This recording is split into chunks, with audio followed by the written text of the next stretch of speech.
180 AD. A man is dying in a military tent on the Danube frontier, in the middle of a war he never wanted to fight. He is the most powerful human being on the planet.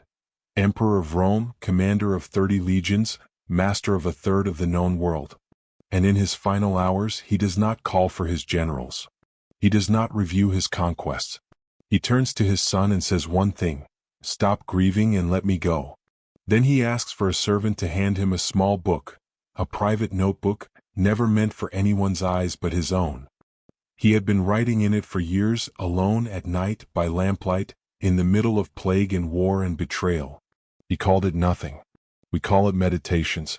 And it is, quite possibly, the strangest bestseller in human history, because the man who wrote it never wanted you to read a single word. You probably think power solves things. That if you had enough control over your schedule, your money, your circumstances, the noise in your head would finally stop. Marcus Aurelius had more control than almost anyone who has ever lived, and still, most nights, he sat alone with a blank page, interrogating himself like a man on trial. Not because he was weak. Because he understood something you haven't been taught yet. The mind left unexamined will run you into the ground, no matter what empire you command. You check your phone 40, 50, 60 times a day looking for something to settle the static. He picked up a pen instead. That difference is the entire subject of this video. Marcus Aurelius was not born to rule. He was adopted into power as a teenager, groomed by the Emperor Hadrian's court like a piece bred for a role he never auditioned for. By the time he took the throne in 161 AD, he'd already spent decades studying under Stoic teachers.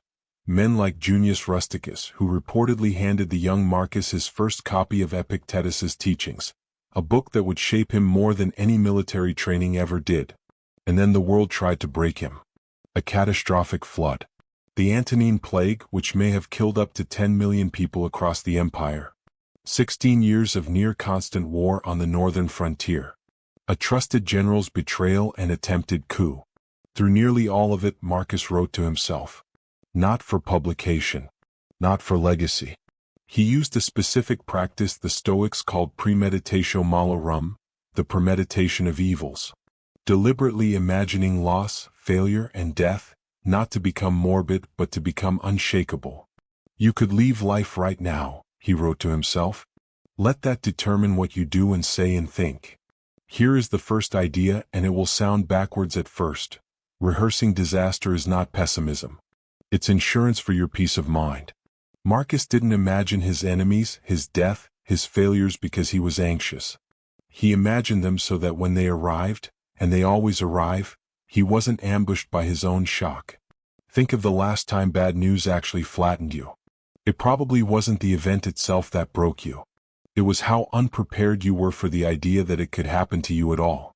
Marcus trained his mind the way a soldier trains his body, daily, deliberately, before the battle, not during it. Confine yourself to the present, he told himself. Think each morning, I may meet with all sorts of people today. If I remember this, nothing that happens will be able to harm me. The second idea is quieter, and it's the one most people skip past. Writing to yourself is not self-help. It's self-audit. Meditations isn't full of comforting affirmations. It's full of Marcus scolding himself, correcting his own irritability, catching himself being petty or vain or lazy, and then course-correcting on the page. This is the opposite of what you do when you journal to feel better. He journaled to see clearer. There's a modern habit that mimics this badly, venting into your notes app at 1 a.m., spiraling, feeling temporarily lighter, and then never reading it again. Marcus wasn't venting. He was interrogating. Waste no more time arguing about what a good man should be, he wrote. Be one. The third idea is the one that made him different from every other emperor in Rome's history. He treated his power as borrowed, not owned. Most men who reach the top of anything, a company, a following, an empire, start to believe the position is who they are. Marcus wrote to remind himself, nightly, that the emperorship was a role he was playing, not a self he had become. He reminded himself he was mortal, replaceable, temporary, while sitting on the most permanent feeling throne on earth. Do not act as if you had 10,000 years to live, he warned himself. Death hangs over you. While you live, while it is in your power, be good. But here's what most people miss about meditations. The thing that changes everything once you see it. This book was never meant to inspire you. It wasn't written for an audience. It was maintenance. Private, unglamorous, repetitive maintenance. The same way you'd check a wound isn't infected or a foundation isn't cracking. Marcus wasn't building a legacy of wisdom. He was doing the unseen work of staying sane while the world fell apart around him. The wisdom was a byproduct. The real practice was showing up to the page, night after night, with no one watching and nothing to prove. Put these together and you get something that doesn't look like power at all. It looks like discipline aimed inward instead of outward. Most people spend their lives trying to control what's around them, their job, their partner, their followers, their circumstances, while leaving the one thing they actually can control, their own mind, completely unmanaged. Marcus Aurelius ruled the largest empire on earth and still understood that the real territory worth governing was the 6 inches behind his own eyes. Picture 2 rulers. One conquers land. The other conquers his own reactions, his own fear, his own ego, every single night, alone, with no one clapping. History remembers the first kind as powerful. The Stoics knew the second kind was the only power that was ever real. Marcus never intended for you to read his private war with himself.